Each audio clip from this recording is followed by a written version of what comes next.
国际新闻来看，美国卫生部甲食品业务管理局 FDA 召开记者会，宣布讲会豆豆来禁止化学合成的人工色素，有几啊千种的食品恐惊会受到影响。卫生部长小罗伯甘乃迪就表示讲，2026年进前会禁用8种直接使用的人工色素，来就是予美国重新健康的公共健康计划。FDA 嘛打算会来核准新的天然色素，予食品业务有替代的添加剂通使用。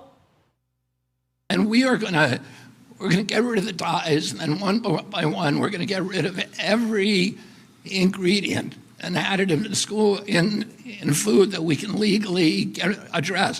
美国卫生部甲食品药物管理局 FDA 自治伫华府开记者会，卫生部长小罗伯甘乃迪宣布，要伫2026年进前，豆豆禁用8种常用的人工色素，其中2种会先伫未来几礼拜禁用。为解决美国食品系统甲健康政策起步，参加的食品药物管理局 FDA 局长麦凯利也展示天然色素，表示会推广予食品业者。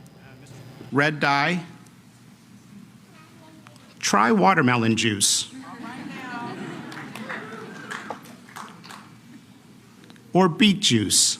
这项政策受真侪健康倡议团体欢迎。真侪研究发现，这照相机合成的人工色素可能致使部分囡仔神经系统行为问题，包含过动症甲注意力的问题。